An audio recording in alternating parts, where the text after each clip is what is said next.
வியாழக்கிழமை மஞ்சள் கிழங்கு தானம் பண்ணுங்க. இந்த 5 பிரச்சனைகளுக்கு தீர்வு கிடைக்கும். பல சிக்கங்களுக்கு சிறிய பொருளை தானம் செய்வதன் மூலம் எளிதில் அதில் இருந்து நிவாரணம் பெறவோ அல்லது அதன் தாக்கம் குறைக்கவோ முடியும். வியாழன் அன்று மஞ்சளை தானம் செய்தால் என்னென்ன நன்மைகள்? வியாழக்கிழமை மஞ்சள் கிழங்கை வாங்கி தானம் செய்தால் ஜாதகத்தில் குரு தோஷம் நீங்கி அதனால் ஏற்படும் எதிர்மறை தாக்கம் குறையும். வியாழன் அன்று மஞ்சள் கிழங்கு தானம் செய்தால் குழந்தை பிறப்பில் இருக்கும் தடை நீங்கலாம். அதேபோல குடும்பம் மகிழ்ச்சியாக சுபீட்சமாக இருக்கும். வியாழன் அன்று மஞ்சள் கிழங்கு தானம் செய்வது திருமணத் தடையை போக்கி திருமணம் கைகூடும் வாய்ப்பை தருகிறது.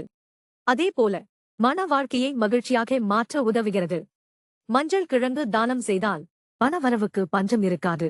செல்வ நிலை மேம்படும். கடன் தீரவும் உதவும். வியாழக்கிழமை மஞ்சள் கிழங்கை தானம் செய்வது எதிர்மறை எண்ணங்களை விலக்கி நேர்மறை ஆற்றலை அதிகரித்து நிம்மதியை தரும். வியாழன் அன்று காலையில் குளித்துவிட்டு புதிதாக விரலி மஞ்சளை வாங்கி கோவிலில் அல்லது அருகில் யாருக்கேனும் தானமாக கொடுக்கலாம். யாரும் வாங்கவில்லை என்றால் மாலையாக கட்டி கோவிலில் வைக்கவும்.